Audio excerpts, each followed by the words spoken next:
Hi friend, this is Pastor Lucas Pina, and this is our snack for the journey.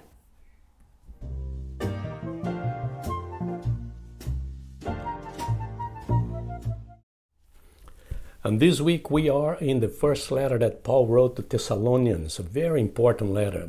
People there in the church, they were waiting for the coming of Christ, and they were full of questions and doubts about their life, their life after death, what we're going to do, how we're going to deal with the people that die before us, and all that kind. They were kind of full.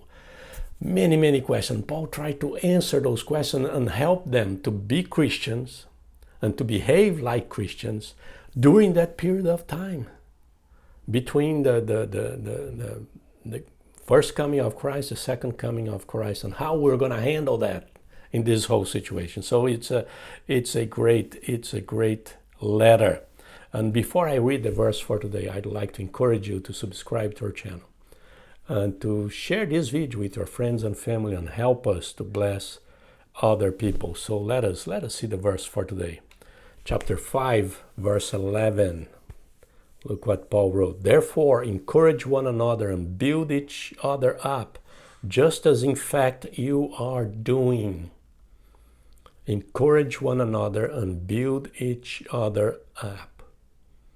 It's something that it's not a time, those times of crisis that we all face, in a world crisis, in the country's crisis, personal crisis, we cannot isolate ourselves.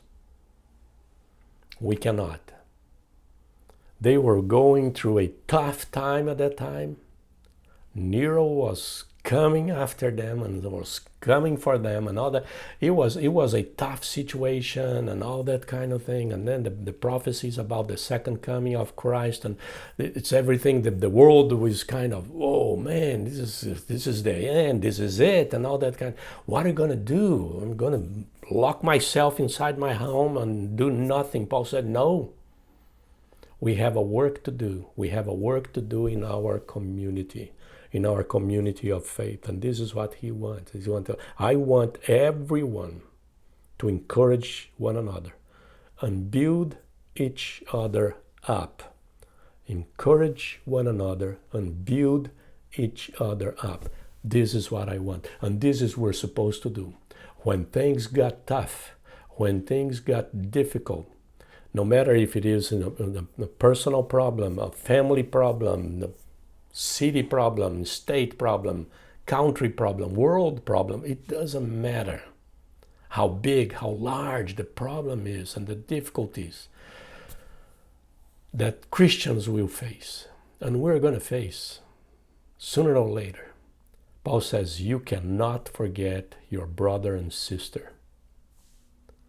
I want you to encourage one another and build each other up, to help each other to grow, to be strong during this time. It's your work. It's my work. We need to do that. You have to do this to me. I have to do this to you. We do to each other, and we're going to help each other. We cannot abandon our brothers and sisters during this kind of situation. We need help. They need help. And we're going to do something. And it's extremely important, the life of the community. Because sometimes people say, hey, I'm going to take care of my family, forget it, I'm not going to take care of them, I'm not going to take care of the church, I don't want to know what they're going through. Paul says, don't do that. We have to encourage each other and build each other up. This is our work. We're Christians, we're family, we're the family of God. And we have this responsibility to help each other during the times of crisis. And this is what Paul here is encouraging them and challenging them to do that. And this is our snack for today. God bless you.